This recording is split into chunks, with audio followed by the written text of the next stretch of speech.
Hey guys, Nicole here with Obscure Reptiles and Caging, and today we're going to be showing you how to make a custom background for a reptile cage. So let's get started.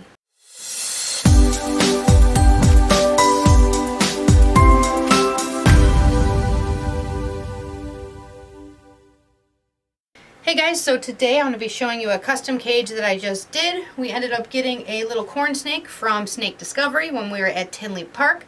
I'll try to find the picture of when I got her from Emily.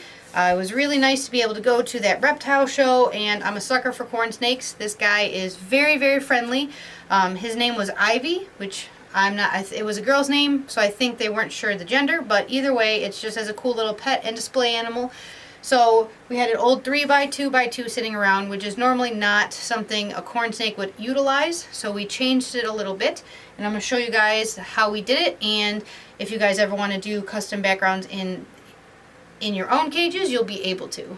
So first of all, a few things that you're going to need is going to be spray foam. I'll put a picture of it right here. You guys are going to need a can, 2, 3 cans, depending on how big, what you're planning on doing. You're going to need that. You're also going to need some type of sealant or caulk. There are lists on what kinds are safe, what you can use, what you shouldn't. So I always recommend for people to go ahead and check those out. I just used ones that I had used on previous cages where actually they were brown, gray, they were brown, black, and white, and I just ended up mixing them to kind of make it look a little bit like stone.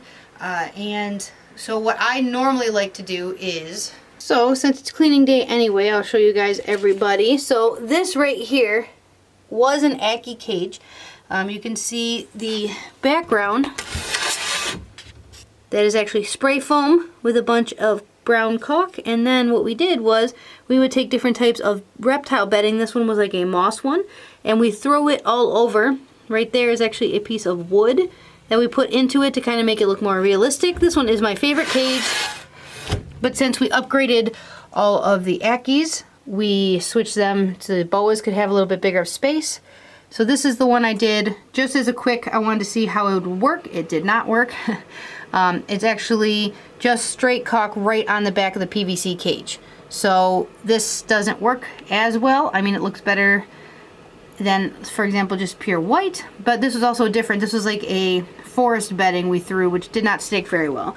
This one by far worked much, much better. Same thing up on this one. This was a combo of, this is mostly very thick caulk on the sides. That was spray foam and caulk in the back corner. And there used to be a log on the other side, but they were able to get behind it. So we actually pulled it out just so the Ackies, because this one is still a young Ackie cage, could not escape.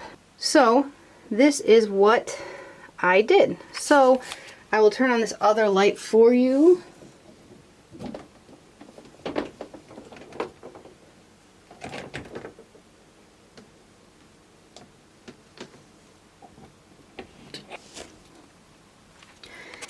So I did a couple of things. He's not in here yet. He's currently on quarantine. So this is an old Animal Plastics 3x2x2.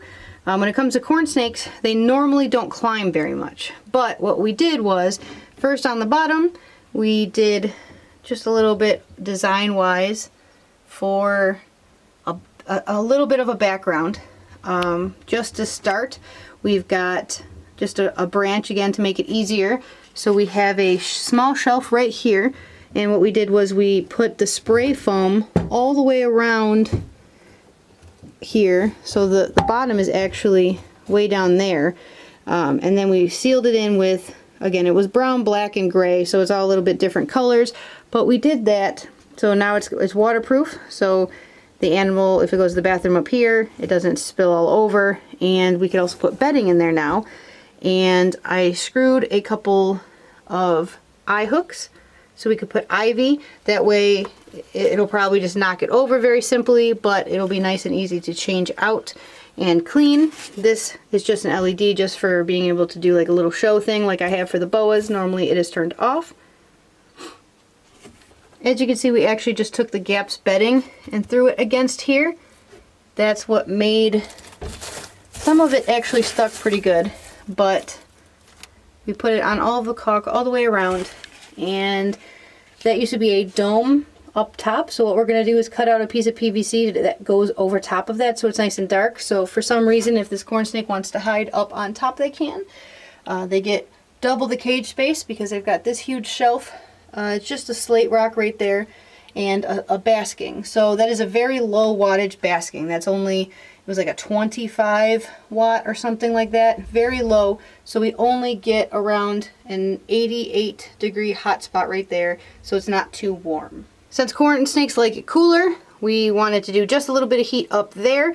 That way they can come down here and get completely cool. We're going to be adding a very large water dish. We just got some more cork bark in, like this little piece in the back. We're going to be doing some nice cork bark.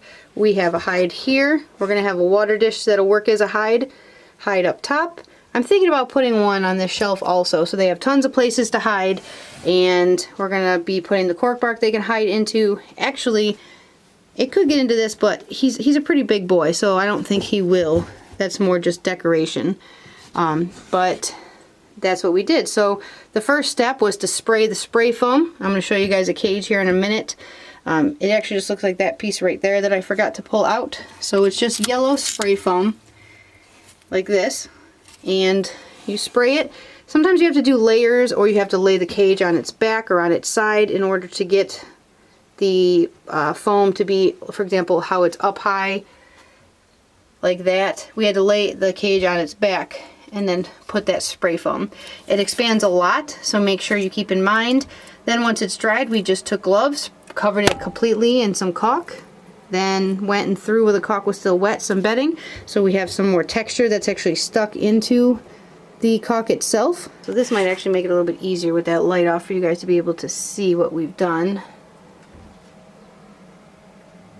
We don't want to go crazy. I just kind of wanted to make it look a little bit like a tree, a little bit of ivy. I'm going to be putting some more in there, especially because that was the name, ivy. I thought it was kind of cute. This is the only spot we didn't continue. This right here, you can see that should look, this looked like this originally, and then we built it up with the caulk. That's just a nice smooth area. But corn snakes can climb. I'll see if they'll actually use this much space, but we didn't have to add the other shelf and stuff. 3x2x2 is plenty of space, but with the amount of hides we're going to be adding, and I'll show you guys that in a few minutes once we add all that extra stuff. But I just wanted to go above and beyond just to give this little one a cool little enclosure. Alright, so we're going to add a few more branches. We're still in the middle of bleaching them. If you guys are interested, I could do a video on how to make sure you can take outdoor branches and make them safe to bring inside. We're going to have this pretty large piece of cork bark hide here. The water dish can be a hide.